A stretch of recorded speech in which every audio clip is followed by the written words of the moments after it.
shut down when the world will stop. Without a sound and a moment, you will cry for help, and we only think. Hi folks, this is Secret Door Gaming. I had to stop there for a moment because I kind of like the background music. It's really cool and it's got a catchy tune.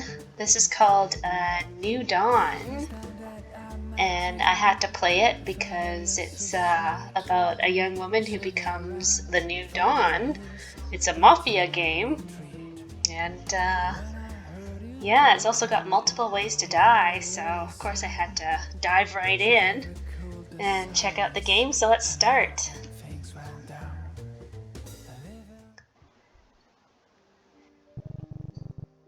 Grandfather Marco was a crybaby, but only when it came to the hogs. He was a joyous man who loved picking weeds out of the pasture, wildflowers.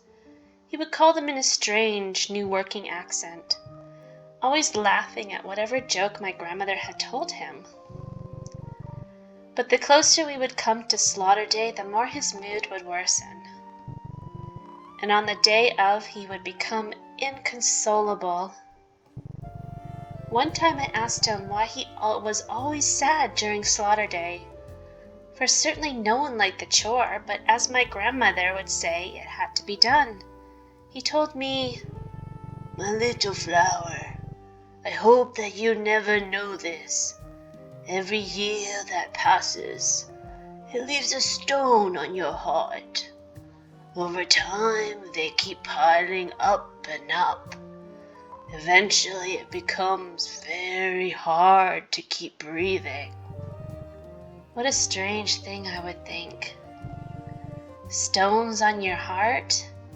And why only on slaughter day?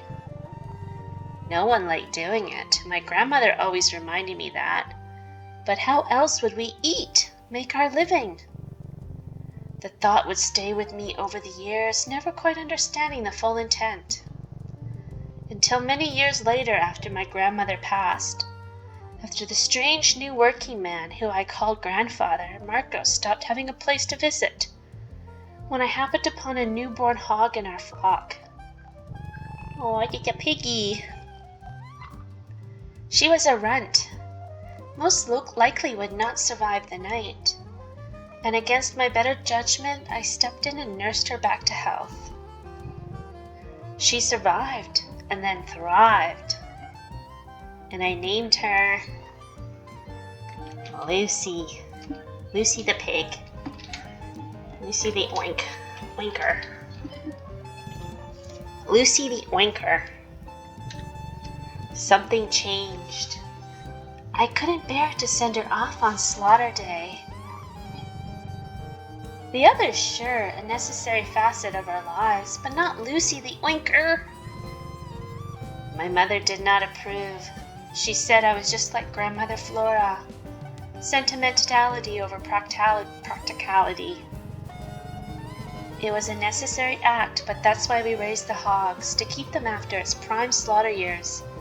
That was a fool's act. But to my mother, I was always the fool. Poor girl. The girl who would visit her widowed grandmother, who had enjoyed the company of the man I called Grandfather Marco. "Your grandmother is living in sin," Mama would have said. She did not approve. She did not approve of much that was not already here on the farm, in this town, especially not New Working City. The city that hugged the horizon, where people went to chase their dreams and to never return. Sounds morbid. Growing up, you either escaped to that city or you stayed here, trapped in my mind. And at 26, I was firmly trapped here. As a firstborn daughter, it had always been my duty to stay here on the farm, caring for my mother. Day in and day out, it felt like hell. And so my life went, as a foolish daughter of hog farmers with the memory of a crybaby grandfather who was not related to me. That is until a letter came in the mail. Or more specifically, it came in the mail and was promptly thrown away. I fished it out, having recognized the handwritten scrawl on the envelope. In it said, To my dearest Flora, little light fear, I write to amend for the mistakes I have done in my life. You are the greatest source of joy and happiness for me, and I find I am now at the end of my life, and I wish to care for you. Come to New Working, to the intersection of 4th and Central. There is something I wish to give you. If this letter does not reach you in time, find my assistant, Andino.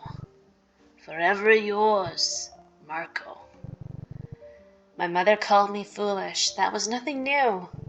She called me ungrateful, hateful, a disgrace. Those were. She gave me an ultimatum: leave or stay. Stay here on the farm trapped, or leave. Freedom, banishment. To me there was no choice. I needed to leave. I was dying already. I bought a one-way ticket to New Working. I keep wanting to say New York. But it's New Working. Wow, it's pretty bleak looking. 4th and Central was deep in the heart of the city. Walking along the impossibly tall building blocking out the sky, I could see why Grandfather Marco had called the weeds in the pasture wildflowers. There was no greenery to be had at all, only cement. And every street I passed, 7th and 6th and 5th, people were standing around, loitering. When I walked by, they would look up without fail. Some would point and ask, "What the hell is that?" It's my oinker. They were referring to Lucy the oinker, of course. Ooh, she's an ugly pig. Getting her on the train had been a hassle, but well worth it. She had always been my pet, perhaps best friend. And with the reaction my mother had to me leaving, I wasn't sure if she would be spared the next butchering cycle. Oink! Lucy the oinker. Yes, Lucy the oinker, we're almost there. Ooh, I gotta turn this music down because that's going to be driving me crazy. I'm kind of disappointed that there's like that beepy music in the text. I stop at where the street sign clearly reads 4th and Central. It was here Grandfather Marco had wanted my grandmother and I to travel. I look around. It didn't look much different than the streets previous, except for a large, lush-looking mansion on the other side of the street. What I didn't see, however, was a smiling old man with deep creases around his eyes. If this letter does not reach you in time. I tightened my grip around my luggage handle. How long had that letter been sitting in the bin, unopened? We're too late, Lucy the oinker. A couple of men are glaring at me from across the street. I fidget. What are they looking at besides the giant hog, of course? Excuse me. I turn around and a tall, striking man approaches me. My breath catches. Except for the big scar on his face. Do you have business here? You seem... His eyes glance over to Lucy the oinker, showing no emotion. Lost. My grandfather wrote me a letter asking me to meet him here. He was ill. Grandfather? Yes. He shifts slightly but shows no emotion. His eyes are a cold, harsh blue-gray. There was something about them that they remind me of how Grandfather Marco would look right before returning to the city. When slaughtering day was approaching. What was your grandfather's name? I stand up straight. I want to put my best foot forward. Marco Veranoce. All of a sudden, something in the air shifts, and the men from across the street start making their way over to us. A few others pop their heads out of the buildings along the way. Just how many people are eavesdropping on us? Did I say something wrong? We should discuss this inside. Lady Francisco will want to meet you. Lady? He held his hand out for my luggage, which I gave over. He grabs it and almost drops it, giving me a somewhat surprised look. I guess I should have warned him about how heavy it was. Follow me. Ooh, look at the tiger on the ground. I'm gonna have a drink here. My tea.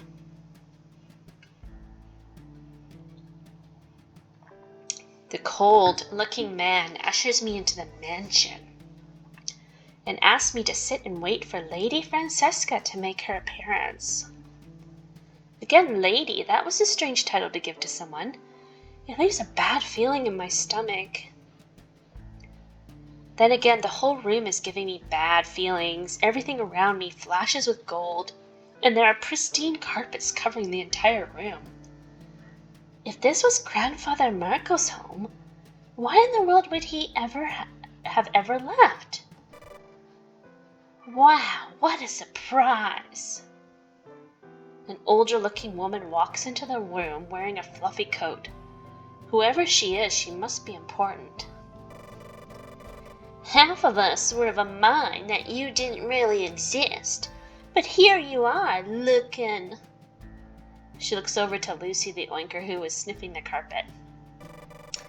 Well, regardless, I'm Francesca. I'm sure my brother mentioned me. Brother?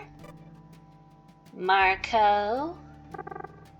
Oh, Grandfather Marco. No, he didn't mention much about this life. This is all new. I look around at the room again, feeling not much more at ease than before. Nothing? She gives a pointed look at the tall man who had escorted me here, who only shakes his head. Ugh. Is there something he should have mentioned to me? Perhaps he didn't want to share this part of his life with you. Perhaps we were just a little dirty secret. See, our family is involved in a very particular business. Not only that many can pick up on a whim, so to hear that he hasn't prepared you at all for your position. I'm sorry. Oh well, what exactly did he tell you, dear? My grandmother and I were to meet him at Central and 4th. There was something he wanted to give us, and if he wasn't there... My voice trails off, remembering if this letter reaches you in time. Judging by who was in the room, it was becoming steadily apparent that I had not made it in time. No, I'm afraid the Don is no longer with us. Don? And in his will... She takes a pointed look at me. He was to leave the whole business in the hands of a Fia. My throat catches. What? The whole business? Oh. I mean, to head a business, I think I can do that, even though Grandfather Marco isn't here. I still want to take care of the business he left behind. It's not the kind of business you think it is, Fia. A Donna who knows nothing of the world. This will certainly be interesting. Lady Francesca. I know. Let me just have a little fun. Now, Fia, Don Marco's will is to be enacted on Saturday. We are a large family, and it takes us a while to gather all in one place. In the meantime, we'll have you train for the challenges you'll be facing. Challenges? Well, I don't know much about business, but I'll give it my best shot. Oh, you are just so sweet. How darling. All of a sudden, the front door slams open, and Francesca and the tall man jump in front of me. In strolls a red-haired man with burning green eyes, flanked by a man and a woman in suits. If the red-haired man wasn't so angry, I could see a bit of my grandfather in those eyes. Giacomo, you weren't invited. Poop off, Andino. Now that he's dead, your days are numbered. The man struts forward, nearly shoving Francesca to the side. Who in the world is this guy? This her boss. But she's so teeny. My, Tammy and Tommy, you're certainly energetic today. The man in front, Giacomo, still hasn't said anything. He's just staring at me. He steps forward, getting right in my face and asks, "Girl, were you the one Marco abandoned us all for?" Uh-oh, choices. One of them will get me killed, I think. Sweats. I guess.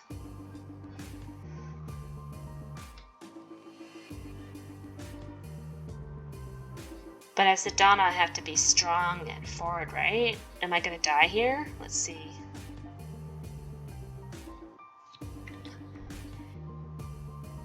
He reaches into his jacket, and then Dino shoves me to the floor. The next thing I hear, there's a bullet hole right in the seat where I had been sitting. In his right hand, Giacomo is holding a gun. A gun! Lucy the Oinker turns on Giacomo, shoving him to the floor. His two goons start trying to shove her off. Men swarm in from the adjoining rooms. Giacomo is yelling at me from the floor. Francesca is holding a gun of her own, and Andino is looking at me with those cold gray eyes. Perhaps this is why Grandfather Marco had left? Poor Fia. Giacomo's not a good guy. This is how the story goes. Once upon a time in New Working was a large family with a man named Marco at the top. The man was involved in the manufacture and sale of alcohol in a time when both of them were strictly prohibited. He made a lot of money along with many enemies. His business and that of his biggest rival quickly established territories throughout the city. Marco Veranocci on the east side, the Revel Stericio family that was on the west side. And when the family's business started operating too closely to one another, fights broke out. Many fights. So the Veranoccis got guns, and then the Stericio family got more guns, and then more fights broke out, and the cycle continued. And through it out, lots of booze was being sold. And the Veranoccis were quickly becoming the kings of New Working. But Marco was getting older. He looked to his two sons and thought about who should inherit the family. He thought maybe the oldest one, but then changed his mind. Perhaps the younger one, but then changed his mind. And as he kept changing his mind and thinking and changing his mind, his two sons began to bicker with each other. They started with insults, and then yelling, and then punching until the older son pulled out a gun and killed the younger son. Now the inheritance question would be easy, the older son thought to himself. But Marco still did not make a decision. Instead, he took to taking long, unaccompanied walks. He would leave and come back and leave again. The question of who was to inherit laid heavy on the minds of the whole family, well, except seemingly Marco, who simply stopped thinking about the question. And then the Stericio family killed the older son. And Marco stopped thinking about anything. I didn't know what to think. Grandfather Marco was a crime boss. The man I knew who loved to laugh at grandmother's jokes was the head of a large New Working crime family. I tried to score my memory for any clues he might have given, any sign of who he really was. But all I can remember is the tears in his eyes on Slaughter Day. Don Marco. The name didn't sound right to me. And then the people I had met. Grandfather Marco's sister Francesca, why hadn't she inherited the family? And Dino. My grandfather's letter mentioned a right-hand man. He seems cold. And Giacomo, the firstborn son of Marco's firstborn. In another world he would have inherited everything but grandfather. Why did he give it to grandmother and I, to me? While I couldn't help but understand why he had tried to shoot me, I still didn't appreciate it, to say the least. A knock on the door jolts me out of my thoughts. Donna, I'm coming in. Alright. A timid maid scurries in and starts to make the bed I had slept in. They had given me this room to sleep in, the Don's old rooms. I thought maybe I could feel something of my grandfather in here, but it felt cold and impersonal. Donna? Oh yes? I'm not used to anyone addressing me with a title. Lady Francesca has invited you to breakfast with her. She is downstairs waiting. All right. The maid then opens the door and holds her arm out. I guess that was more of an order than an invite. Well, then I guess I'll be going now. Lucy the Oinker follows me down the hall. The dining room reminds me much of the same as the front room, overbearing and gaudy. There's no one here. Wasn't Francesca waiting for me? The maid had indicated a place to sit, which I take. As soon as I sit down, I immediately feel a presence behind me. I turn around to find Marco's right-hand man having materialized behind my back. Ah! Sorry to surprise you, Donna. He stands there stoically, saying nothing more. I continue sitting at the table, fidgeting with a napkin to keep me waiting. I thought Francesca was waiting for me. Was she not? I am aware of Lady Francesca's whereabouts. But aren't you... I'm not sure how to word what I'm thinking. Well, her assistant or right-hand man, you were Grandfather Don Marco's right-hand man. What? I did not know he thought so highly of me. In his letter, he said that if I couldn't make it to the meeting place, I should find you. He's a hard man to read. Then I am glad you found me.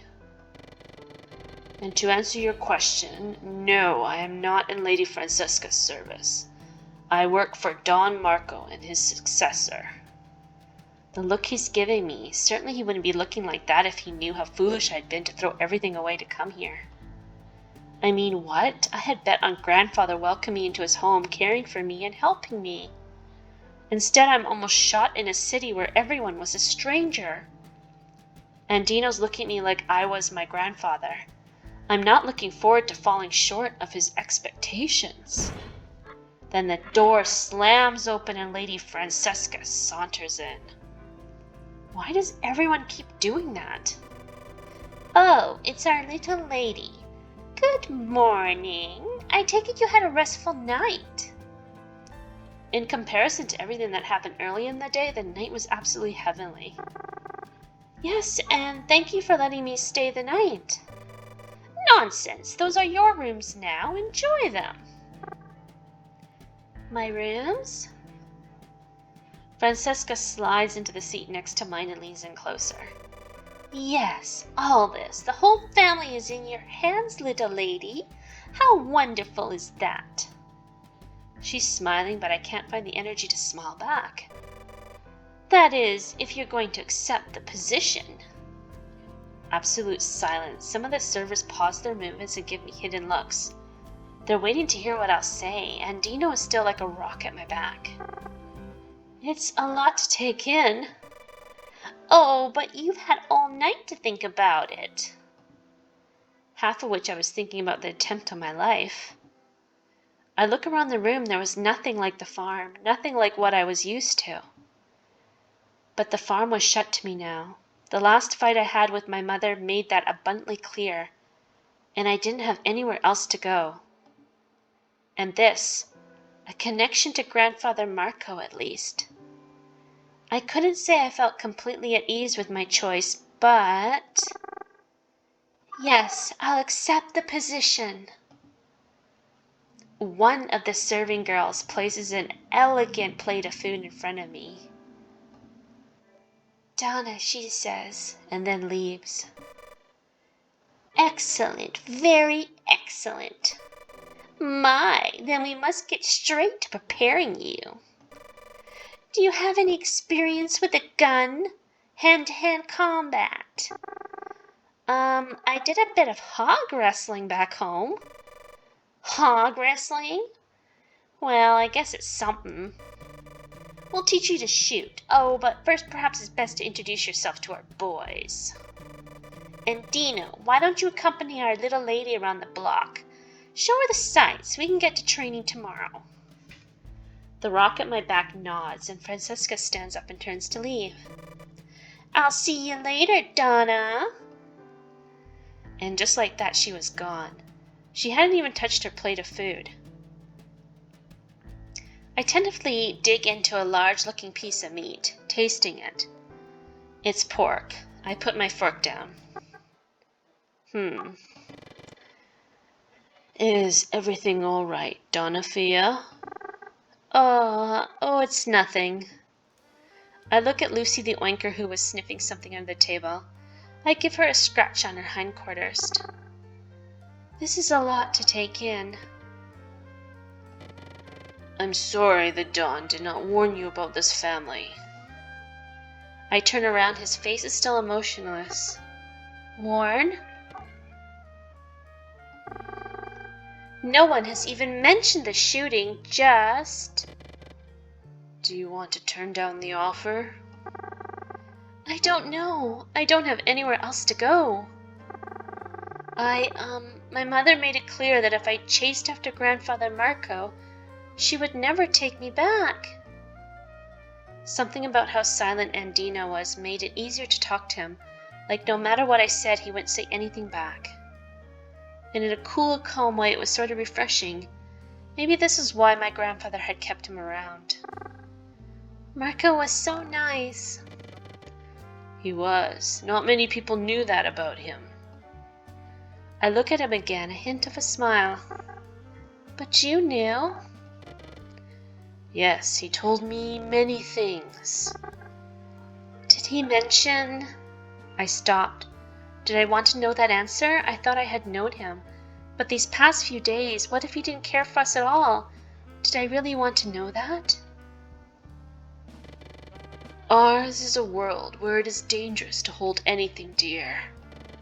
He never mentioned you by name, but he was noticeably happier after his journeys. That's good to know.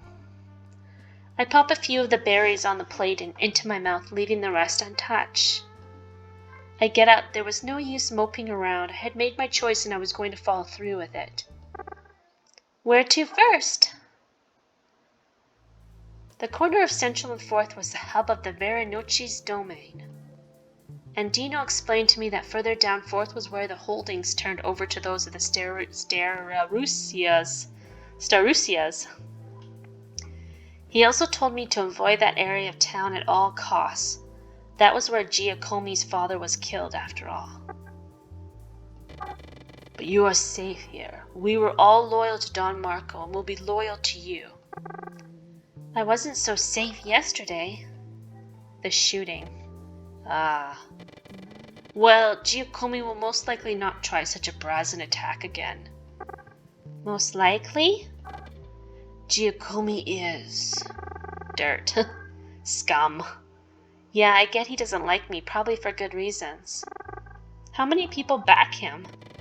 Not many, and once you are known to be the Don's heir, he will be less likely to attack you so openly. Great, I look forward to it. And in the meantime... Lucy the oinker has started to sniff Andino's shoes.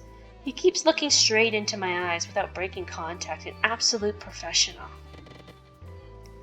I will be your bodyguard. Bodyguard? He nods. Lucy the oinker keeps sniffing.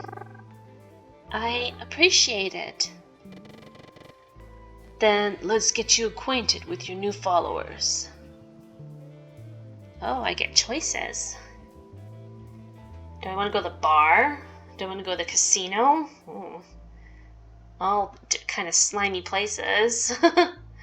Or the boxing ring. Rocky. Let's go to the boxing ring. Ooh, look at this. It's like Rocky. Sip of tea. Dry throat. We make our way underground to a darkly lit space full of musk and odor. Lucy the Oinker squeezes down the stairs after us, enjoying the aroma. Down here there are men standing around beating the poop out of each other. Oh, look at her face. She's like going blushing. Seeing men without shirts on. They're also shirtless. Ooh. Now I'm blushing. Is everything all right, Donna? It's fine. Just never seen a man before. I wring my hands. No one else was batting an eye at this. This was just something I need to get used to. What are they doing? Enjoying themselves. He points to two men in the ring circling each other. I think this is Andino's place. Can you hear the music in the background? The score is actually really good. If you just download this game just for the music, it's really nice. It's important to be able to protect yourself. It's also fun. He tosses me a pair of mitts. Me? Lady Francisca said we were to train you in combat. But we weren't starting that just yet, were we? The mitts feel so awkward and unyieldly on my hands. Donna, I'm afraid we don't have the luxury of time. He leads me up to the side of the ring. The two men before us stepping out, they give us an odd look. In front of me, Andino takes his suit jacket off along with his shirt. Ooh. This was too much. Lucy the Oinker nibbles at my skirts. Those were most definitely absolutely going to stay on. We step into the ring. He pulls his fist up in front of his face, crouching slightly, throws a few punches. Wow, look at his chest. Did like a samurai go at him or something? Look at all the like scars. Scar man. Scarface. Kind of like, you get it? Scarface? Now you try.